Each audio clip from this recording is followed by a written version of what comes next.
You can come to Amsterdam for many different reasons. For Van Gogh, for the canals, the coffee shops, the beers, or the windmills. There are some windmills in the very heart of the city, but there is plenty of them in the north of Amsterdam, some 20 minutes away from Central Station. Zaanse Schans is the first industrial area in the world. It is a bit of a walk if you come by train. It is more direct by bus, but definitely more fun by bike. For instance, AmsterdamVelo.com organizes bike tours in French. So we are here since the 17th century in an industrial area. Today, there are mostly chemicals and chocolate companies, making a rather particular blend of olfactory sensations.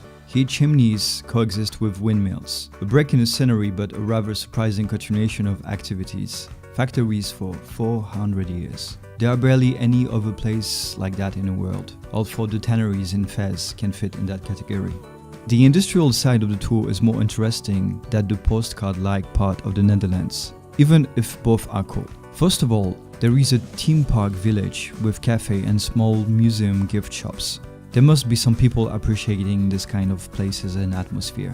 If you step away from the tourist, you can almost feel like you are in a rural old village. Almost. In spite of that, the fake and tacky aspect a la Disneyland prevails. You can find some artisan workshop of different handicraft, a bit like an ethnographic park. And then the gift shops. Reeds dangling their feet in the water, hydrangeas, little green wooden houses, polders, and sheep leaving the visit up a bit.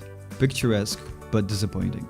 In the 17th century, the horizon was covered with an infinite amount of building with long arms. The Netherlands used to have more than 10,000 windmills, compared to about 1,200 today.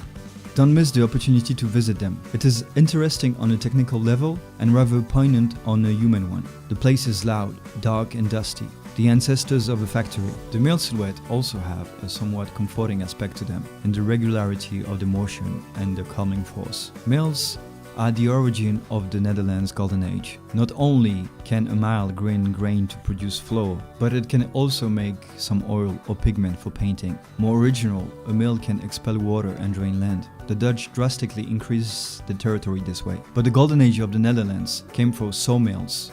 If you only have to visit one mill, that's the one.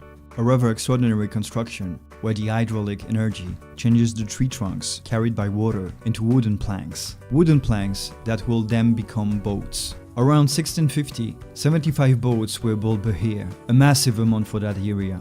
The vessels were ready to navigate to Asia and return with spices, amongst other things. It is thanks to windmills that the Dutch East Indian Company built such a powerful commercial empire, that the company shareholders became rich, that the golden canals of Amsterdam were digged, that painters like Rembrandt could live off their art.